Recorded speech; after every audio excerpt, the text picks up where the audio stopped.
Welcome to Thinking Green. I'm Rana. And before I introduce tonight's guests, I wanted to talk a little bit about something that happened during last week's election.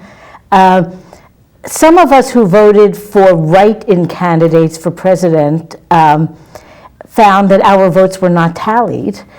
And the Secretary of State is supposed to tally votes of write-in candidates who have registered to be an official write-in candidate, and Cynthia McKinney, who was the Green Party candidate nationally, who did not get on the Connecticut ballot, you can see it on screen, was registered as an official write-in. I know at least 7 people in New London who wrote in her name and filled in the bubble next to write-in, and the town tally was 0. So I'm not asking anyone to call in to the show tonight because we have a totally different topic. But if you had a similar experience that you tried to vote for one of the write-in candidates and it was not tallied, call the station, just leave your contact information because we're trying to figure out how many people had this problem, whether it affected the rest of our ballots. There's a lot of confusion around it. So that said, tonight I have 2 guests, Janet Minella Didier and Eric Swanfeldt, and they've both been on the show before talking about peace in different ways. And last Sunday was the end of a peace pilgrimage that started and ended in New London, and Eric was one of the chief walkers in this peace pilgrimage, and Janet provided the support, carrying their supplies around as they traveled. And you'll hear when they talk more about their experience that this was not a minor undertaking. So today we're going to talk to Eric and Janet about the peace pilgrimage. So welcome. I'm glad to have you here. Thank you. Thank you. Now, maybe you can start out talking about the history of this peace pilgrimage. I know this isn't the first year you've done it. Yep, this is the 3rd year. We've done it in 2006, 2007. And each of those years we walked for 15 days and basically around southeastern Connecticut, going as far as New Haven and Hartford and Voluntown and even into Westerly, Rhode Island one year. And this year we decided, the way things are, the election coming up, the concerns about the world, and the concerns, escalated over these last months. They did. It was a very tense few months. Yeah. So we decided to walk for 40 days and see where that would take us. And it ended up, we did 43 days, so we could go from a Sunday to a Sunday. And we basically walked from New London, where we began again, up to Providence, wandering through Rhode Island. Then from Providence to Boston. And from Boston, we went to Manchester, New Hampshire, and then over to Portsmouth, New Hampshire.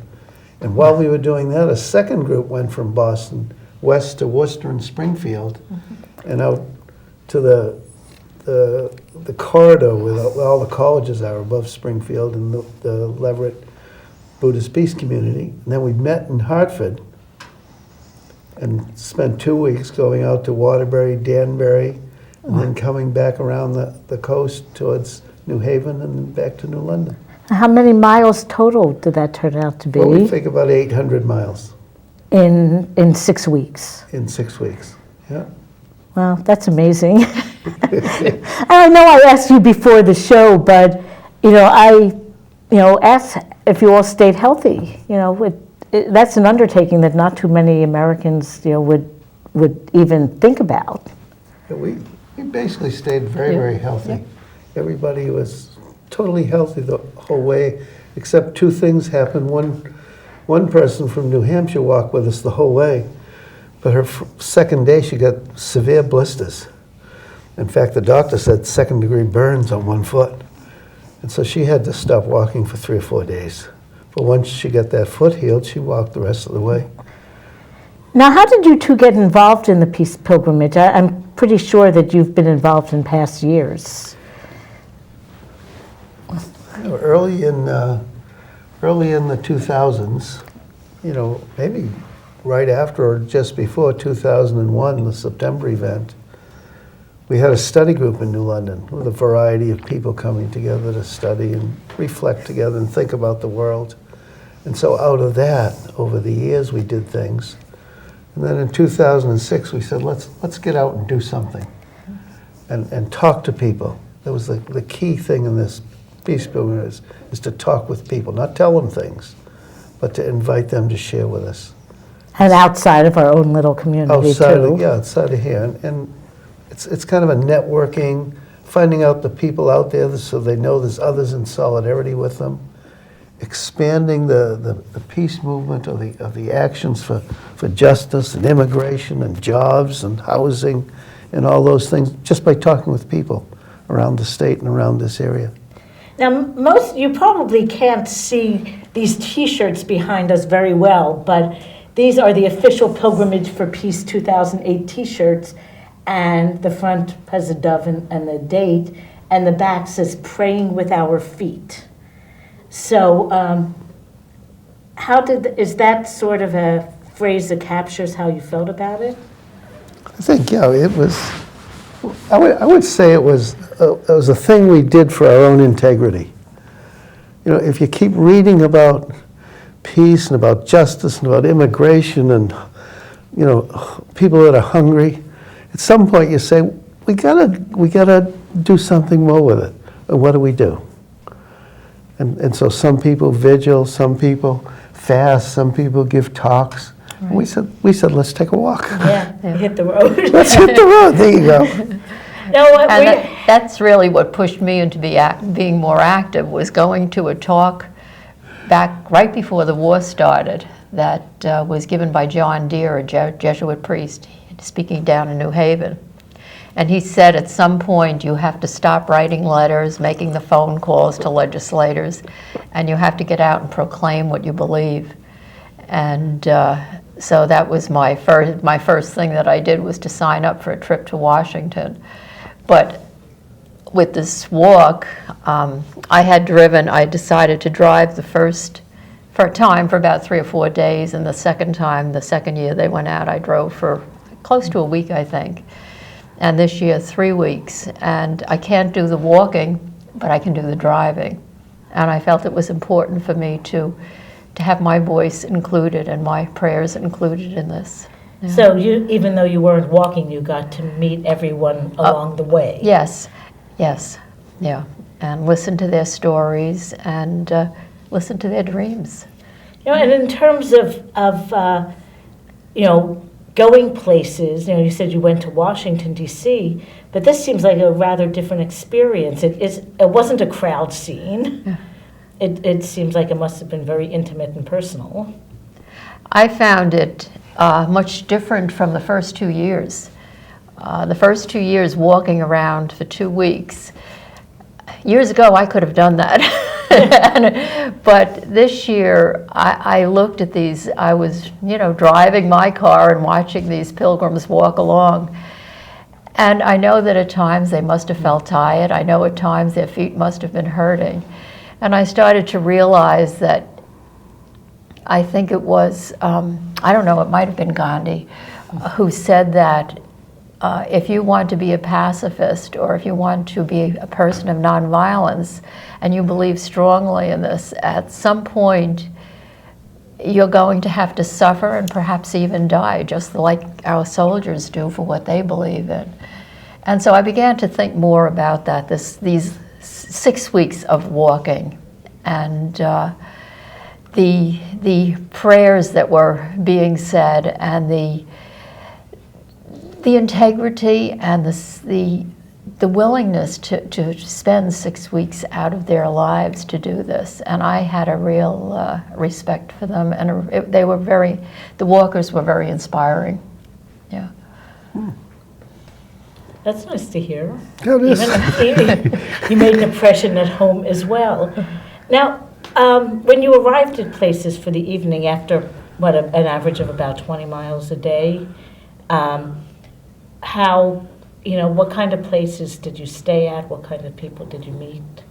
Oh, we stayed at all kinds of churches, mosques, synagogues, peace communities, retirement centers, just schools. So it's just any place that wanted to meet and just reflect together, talk together, share for a few minutes or an hour and a half. We stopped. Were they mostly places where you had some contacts before, or had you just tried to line up spots along the way that were interested in hosting you? Yeah, we just tried to go to places where we'd never been before. We didn't know the people. Sometimes somebody would say, well, how about calling, John in Providence? Okay. Yeah. I'll go to a school in New Hampshire. Okay, let's try it. And it was wonderful. So, now what time of day did you stop walking for the day? Well, the day's schedule, basically New Hampshire was the busiest part of our trip. Yes. We had 8 days in New Hampshire. We were very busy. We had breakfast, lunch, and supper stops for 8 or 9 days. And there what we would do, in the morning we'd start walking at 5:30. And at that hour, it was quite dark. We had to carry a flashlight, let people know we were on the road. And we'd walk 6 miles or so to breakfast and meet with some people and have breakfast with them. We'd finish that and, talk a little bit, ask for, their opinions, their insights, their hopes, fears, their yearnings, what they thought about our country, the future, the world, for their children. And we'd do another 6 or 8 miles, 9 miles to lunch and do the same thing with the group there.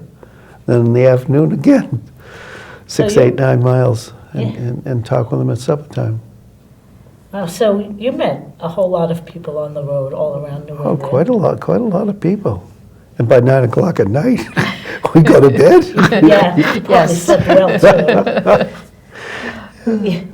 Now, did you have specific questions you were asking them, or were you trying to just, get them to just open up about their hopes and dreams, or their... Basically, what we tried to do is just invite people to share and do it in a gentle way so that there was no expectations of what they had to say or where they would go. And so we talked with people that were homeless, people that were, going to soup kitchens, people that just lost their jobs, and other people that, things were going well and they were concerned about their children growing up. Some people had family in Iraq or Afghanistan and were concerned about them. They're worried about the election and where we might go as a country. So just all kinds of things that human beings are wrestling with in our time. Now, you walked for a few days past the election. Did you notice any difference in the mood on Wednesday than you had, seen on Monday, or were the same concerns still? Well, everybody we met with on those last days was excited. Yes. Everybody. Very. I would gather that for whomever they voted, the election was exciting when Obama won. And all that stuff about how many years the black people have been striving to be equal in this country, and here it happened on our watch, in our time. And this was extraordinary. It was. And for me, I have to say, I was very excited by someone young getting in office. I hate to say that, but, none of us are young. And I look to the next generation, and it's time for the people in their 20s and 30s and 40s to be really active in having a voice in what kind of world, they'll grow old in and their children will grow up in. Yep. I think the young people really became engaged with this election and really did come out and not only helped the campaigns, but went out and voted. This pulled them out as no other election that I've seen in the last 12 years. I think all the states were experiencing huge numbers of voter registrations, a lot of new voters coming to the polls for the first time, and that is that's a wonderful thing, because for many decades I think the voting has seemed to be a chore, and people have gotten disconnected from how important it is. Well, and then you begin to think it doesn't matter. They don't care for whom I vote. The same old policies will continue. And all of a sudden, we're saying at this point, maybe there's a hope. Maybe there's a possibility of change. Maybe we'll see a new kind of government, a new kind of future. And the whole world is responding that way. People in England and Germany and France and Asia are all saying, hey, there's hope. We see something different happening. And for me also, it feels as though we all have done work for peace over the last decade, it seems like. And now the emphasis is a little different, but if we keep on doing the same thing, maybe it won't feel so futile. Yeah. We'll see. Well, I was thinking, of Cal Robertson when we start doing these things. Yeah. And Cal has been out there since the early '80s, and rain or shine, snow, getting hit in the road. Remember, and broke his leg there one time, and he keeps going on and on and on, and that's what we got to do. We got to keep going on, and now it'll be a little different, as you say. Yeah. Although we do have to keep going on. We have to keep going on, yes. Can't stop. One lesson I think of the 90s was that a lot of us didn't stay active, speaking for myself, and some things happened during the 90s, although there was relative peace and prosperity relative to what we've seen in the last 8 years. There were a lot of things that happened on the Clinton watch that were not necessarily so good for the world in the long run. And many of us were not out protesting then. I think maybe it's in our blood now, though, so maybe we'll keep making our voices heard. Uh-huh. Now, I thought it would be interesting if you shared some of the really memorable stories, some of the memorable people that you met along the road. Okay. There was a woman at one of the churches who was talking about, she and her husband were having a disagreement because she wanted to get a tattoo on her wrist and he was not happy with this. And so I guess this had been going on for some time. And she just wanted to put a word on her wrist, and the word was imagine. And she wanted it to remind herself to imagine peace, imagine what can happen if people work together, if we create change. And I think by the end of the discussion, her husband was going to allow her to get that tattoo. So that was something that really struck me because I guess I remembered it mainly because of John Lennon's song too, Imagine. Yeah. But that was special. And there was another one. There was a gentleman who joined us for a week of walking, and he has written. He's a writer. He's a musician, and he writes operas. And he had written an oratorio, and it had been sung in the Boston area. And he had written an opera about Archbishop Romero from El Salvador. But we were there, he let us stay, 2 of us slept at his house while 3 others went to another home. And while he was there, he showed us poetry that one of his daughters had written when she was 8 years old, 10 years old, 14 years old. She had put it together in a book for him and given it to him for a Christmas present. And he has set those poems to music. So he spent about a half hour, 40 minutes singing these poems to us, and many of them dealt with justice and peace issues. And it was amazing, not only for his music and the way it fit the poetry, but for the poetry that this young child had written. She was so aware. Now, how old was she, did you She say? started writing at 8, and her poems were so deep and so profound. It's just so profound. It was so, I just found that to be a wonderful experience.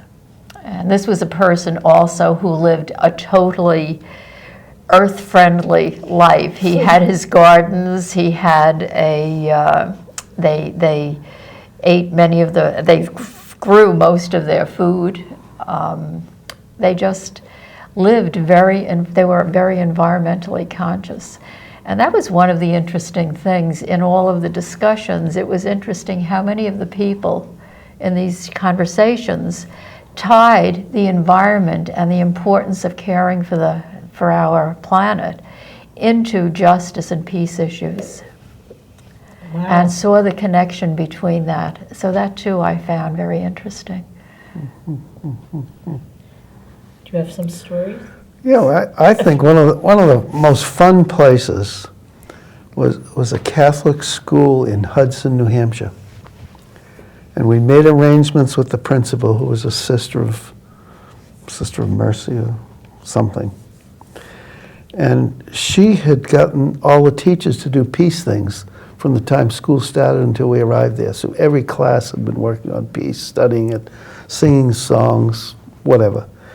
And when we walked into that school, 9:30 one morning, the whole school, 460 students and their teachers, were lined up along this driveway and cheering and waving their hands and shouting peace and saying thanks for coming. It was extraordinarily exciting. You know, I suspect that a lot of schools don't teach peace. It might be considered subversive in some places.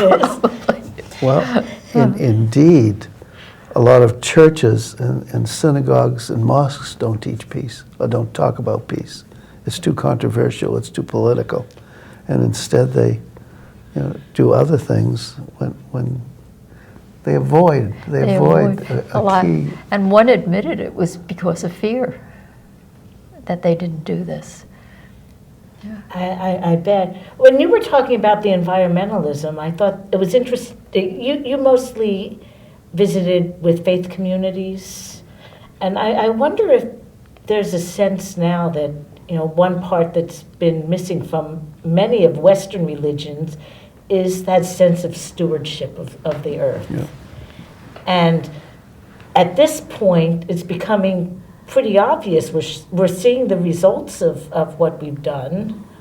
Hopefully not, to the point of no return, but we are seeing climate change, we're seeing pollution, we're seeing brownfields, we're seeing depletion of resources.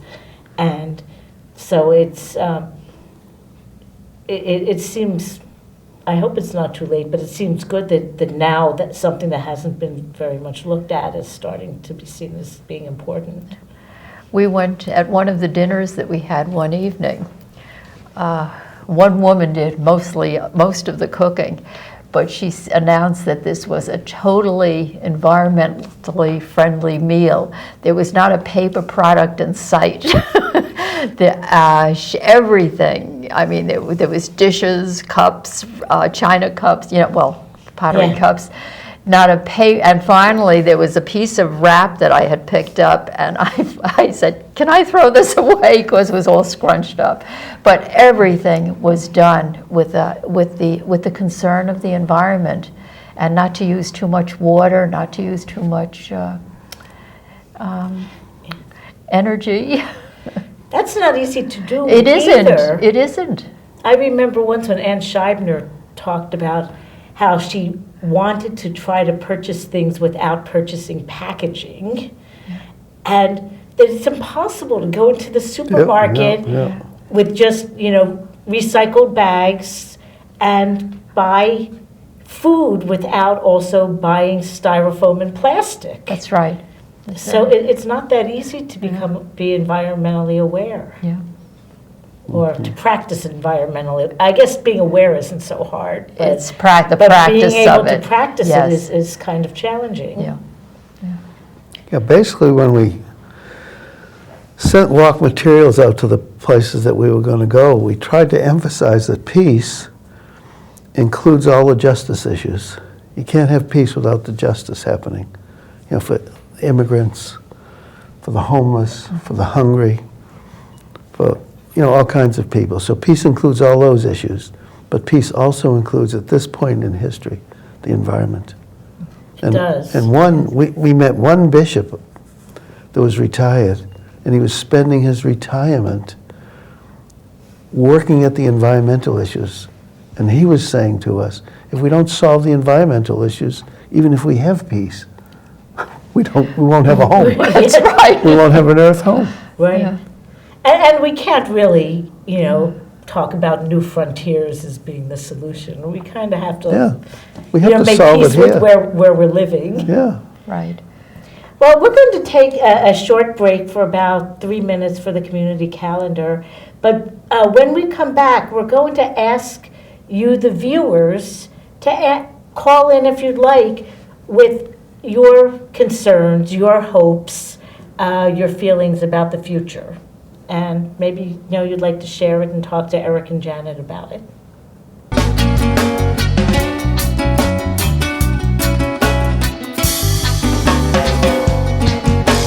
Calling you the same time, new child will see the sky.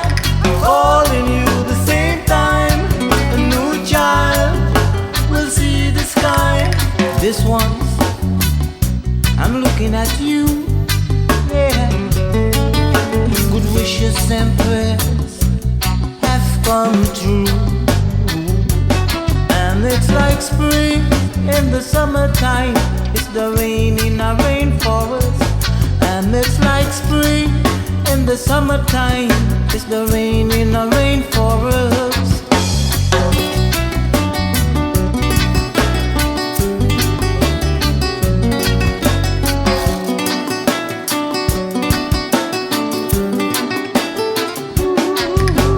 My love, you're so beautiful.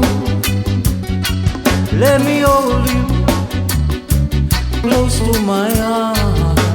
Send it long distance, my love. This summer it's a rain in a rainforest. Send you my love in the summertime, like a rain in a rainforest.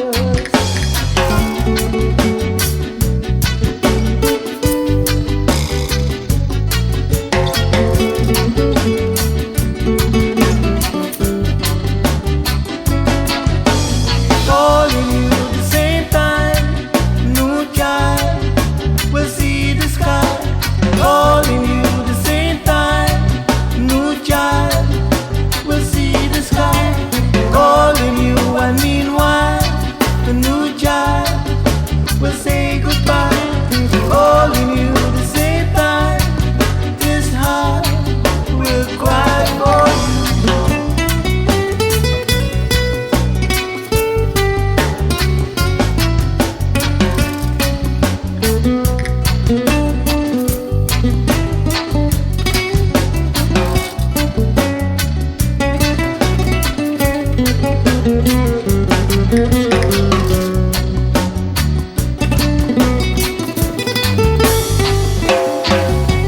This once, when you cry,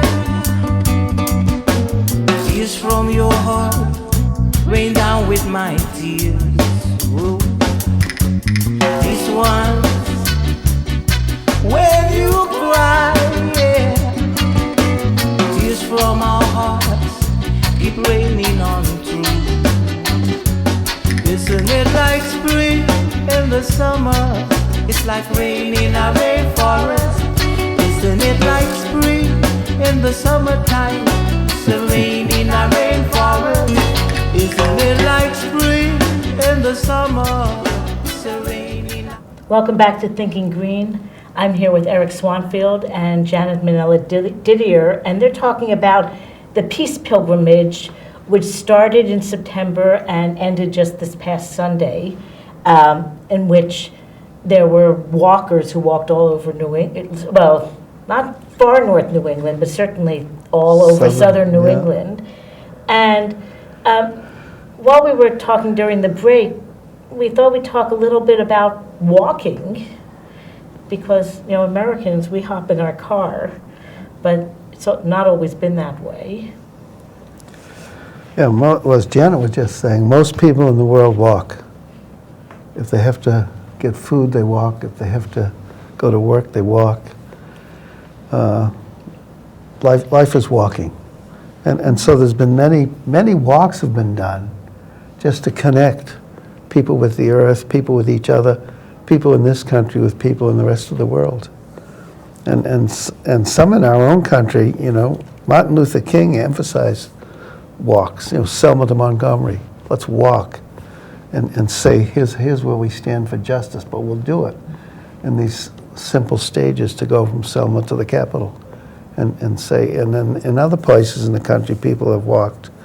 Sometimes it wasn't good walks. It was the American Indians often were made to walk. Yeah, very long And you talk about the distances. Trail of Tears, but the Navajo Indians walking for through all kinds of weather, for, you know, brutal conditions, in order to keep themselves together when we wanted to move them from one reservation to another. You know, as you were talking, I was thinking about now we're so used to instant communication. We have phones, we have email, we have, you know, texting. But it used to be that you really had to walk to connect with anyone past your own immediate group. Yeah, interesting. So I think we've kind of lost that, unfortunately. I used to be a bicyclist once upon a time, and I read some books about people who bicycled around the world, and they said when they go visiting and they see a new town, if you drive up in your car, the people who live there just see an automobile, someone gets out, and the person is a stranger. But when you see someone walking or cycling into town, people know that they're coming for quite a distance before they actually hit the center of town. And by the time you get there, people kind of feel as though you're not a stranger anymore. Uh-huh. So I wonder, when you got to places, did you feel like you were coming home, that people knew you or knew of you? It brings up a couple of interesting things that, as we prepared the walk and to go to talk to people, Emmett several times mentioned talking with people is much different than getting a form and checking yes or no. I like the issue of homelessness, yes. But when you get and you talk to people, it becomes different. They can talk about the people in their town or jobs. One woman, one Sunday morning, we were talking with this group. One woman had just lost her job. Right. And within the month, and was trying to find a job and couldn't find a job. And so to hear her talking about that is totally different than checking down, oh yeah, I'm concerned about joblessness. Or seeing the statistics. Or seeing the statistics, Right. yeah. So we're talking to real people about the things that are happening to them. You know, in Providence, we split up into two groups. One group went to this poor community and talked about joblessness and hunger and things. But another group went and talked with people in the inner city, many of them from El Salvador, and they were talking about the issues, bringing the family here, supporting the family back home, getting permission, the green card, being able to work, being legal, being illegal, Right. and the threats to their life from all kinds of different things connected with the immigration issue. And so, again, it's not just filling out a form and saying, I'm concerned about immigrants. It's being face-to-face with people that are trying to survive that issue in our country. And I imagine on the other side, people who might tend to not feel sympathetic towards immigrants, if you are meeting these people and Yes. seeing what their issues are, what the conditions of their lives are, and also giving some thought about the work they're doing. You know, honestly, our agricultural system would collapse without immigrant labor. We wouldn't be eating. And many people who fear immigrants taking all of our jobs don't realize what jobs they're doing that are so essential to our economy. And we're all immigrants. And We all are. immigrants. We all are. I know, my family's been here maybe a little over 100 years, but Yeah. not much. Yeah, my father came here just before World War I. Yeah, my father came in 25. Yeah. Yeah. So Yeah, my grandparents came over in around 1905. and every immigrant group was alienated Yes. and distanced, made pariahs from Yes. the group that was here first. Yes. Right, right. And there was always that fear, they'll take our jobs, or they'll do this or that. But it never happened. It never happened. They became part of the whole. Yeah. And added to the richness of our culture in the long run. I guess one thing I wanted to ask you is if you have any thoughts about what individuals can do who are feeling perhaps frustrated or, at a loss to make a difference. I have a little thing I put in my pocket. Yes, right. Okay, time to pull it out. Time to pull it out. I don't know whether you can see this or not. What it is a little over an inch high. It's a soldier.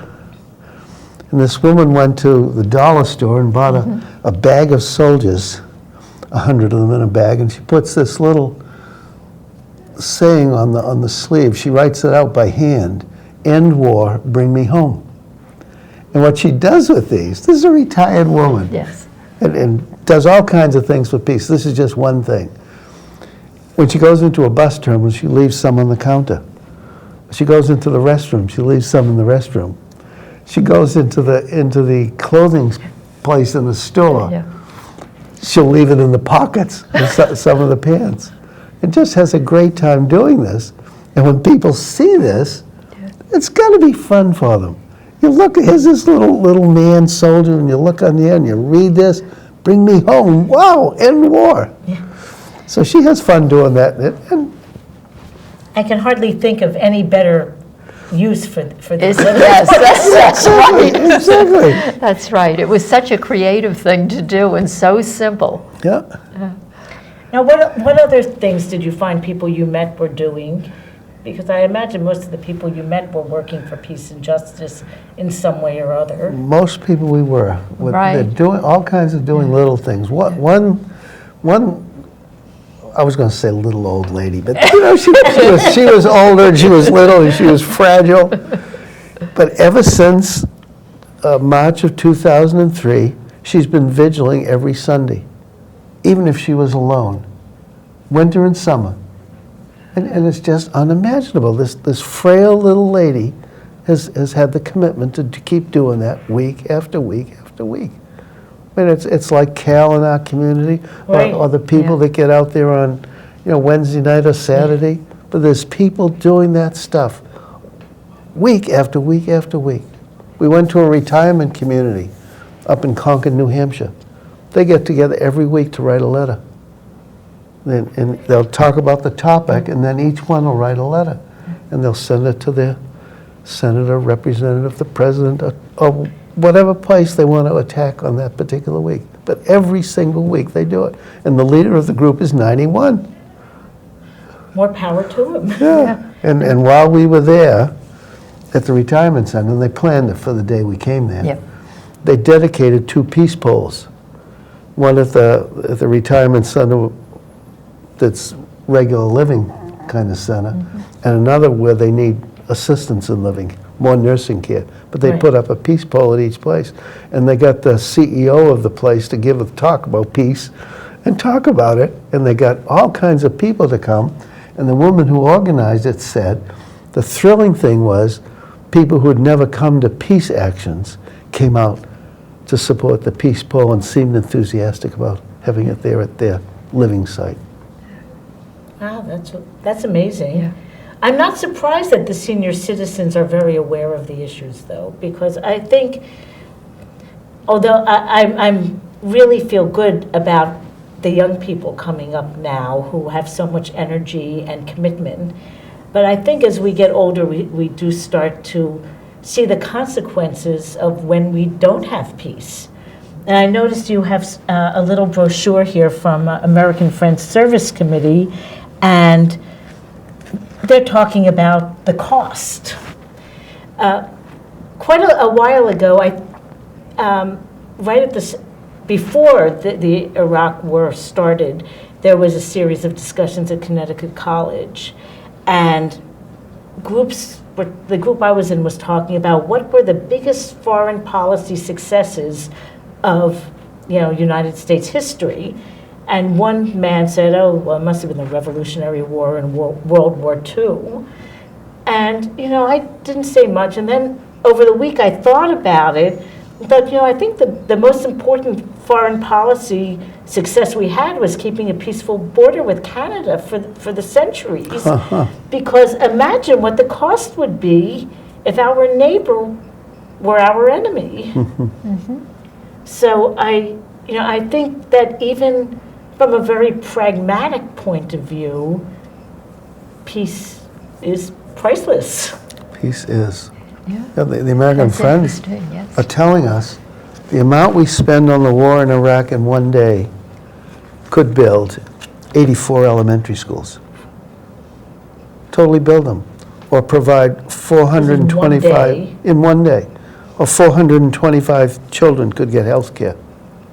425,000 children could get health care. And they go on and have all these kinds of statistics. See, I think sometimes when they use the billions the way they do, it's beyond our It's imagination. beyond, yes. Not to mention Yes. the trillions. Yeah. It's even gotten worse than Yeah. billion. We can't even think of 700 billion to Billion. bail out wealthy people.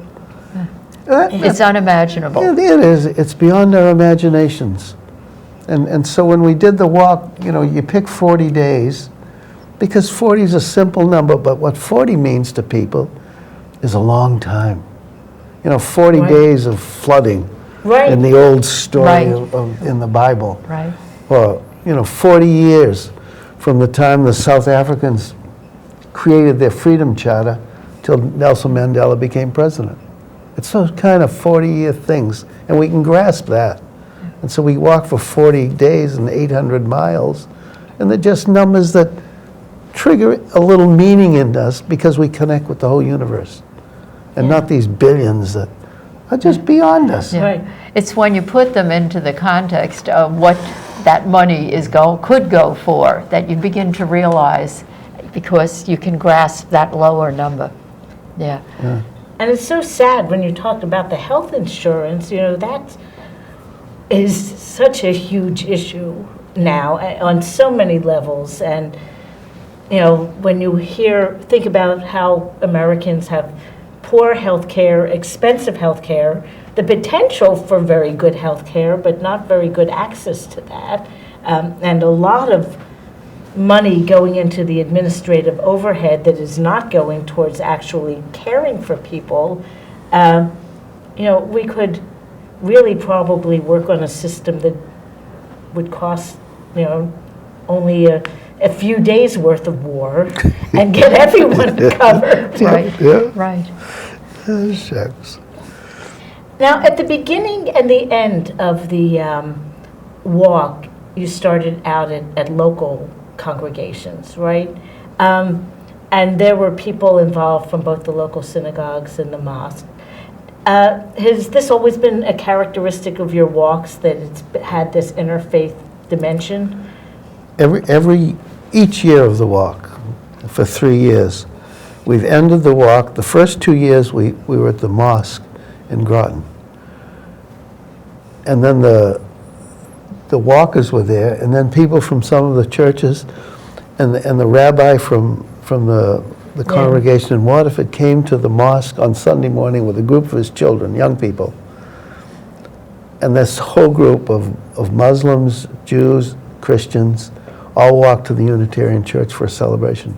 And we did it 2 years in a row. Then this year, on Saturday night, we met at the synagogue, and the Muslim people came over, and on Sunday morning, there were, must have been 40 or 50 people At walking. least, yes, 40. 40 or 50 people from the synagogue, the Muslim community, the Unitarian young people, and other people from the area, non-church people, peace people that want to be human beings. And we all walked into New London together.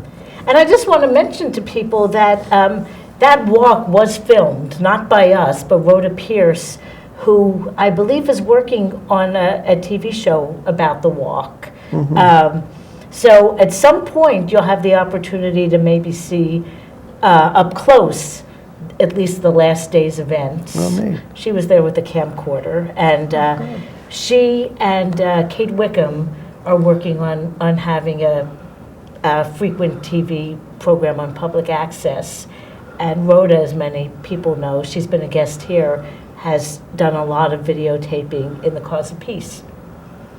Now, do you find that those connections that the different congregations make at this sort of event carry through? I think they do. Like, for example, the homeless work in New London is the result of all these people coming together.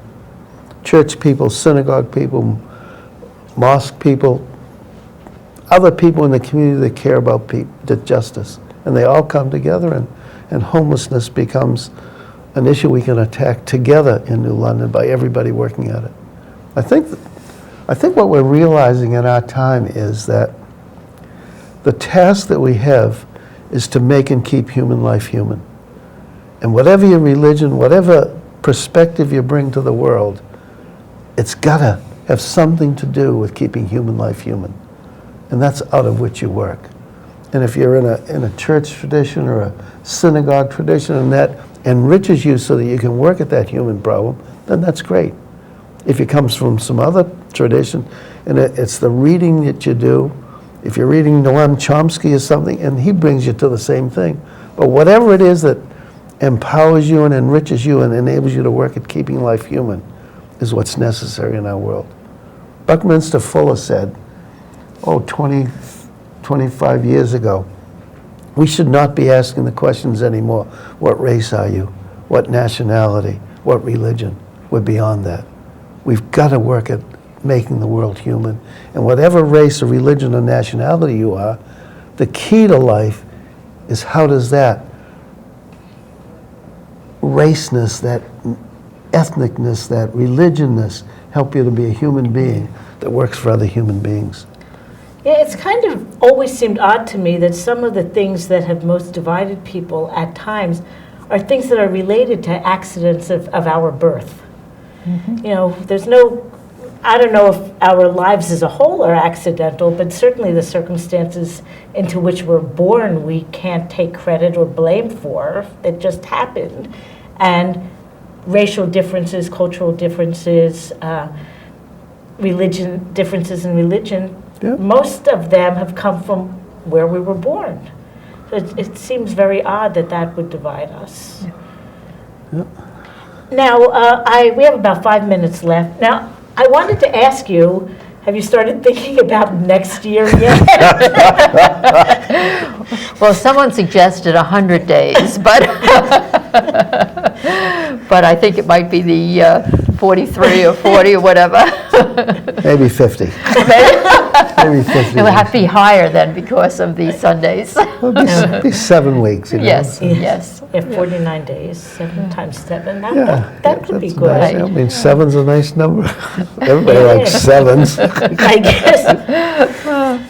But once again, next September, you're certainly planning to do something, even though I the think so, yeah. details have not all been worked out. I mean, we need to keep talking with people and get their ideas and see what they're doing and encourage those that need encouragement. Sometimes you go to places and people, one woman said to us, in this little tiny church, "Thank you for coming.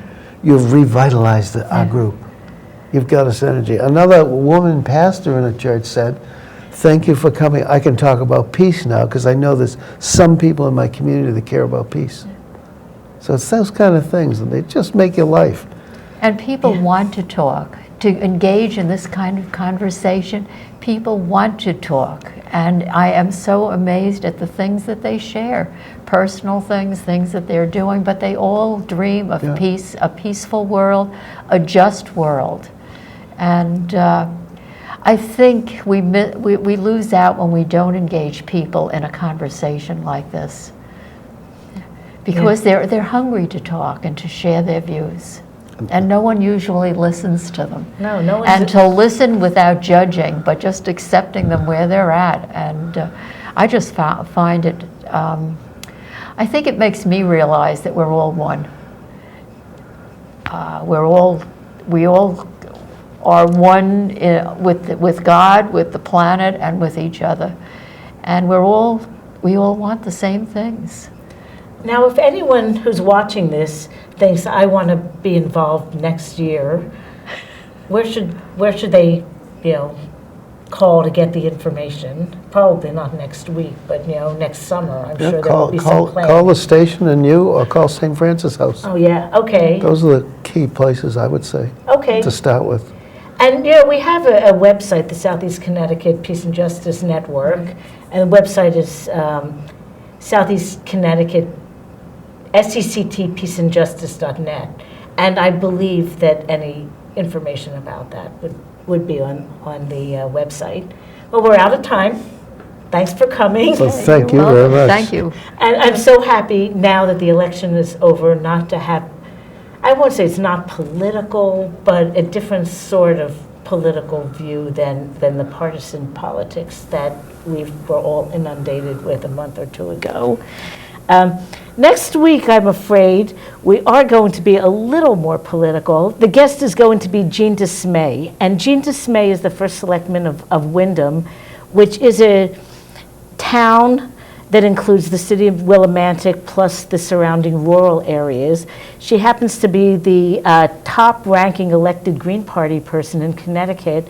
And when I asked her to be on the show last spring, I actually was trying to show New Londoners what a good thing it could be to have a mayor. Well, that's a moot point at this time. But Jean has a lot of good ideas about government and building community through government. So I encourage you all to watch them too. And thank you, Eric, and thank you, Janet. And maybe we'll see you on the road. Thank you, Rana. Thank you.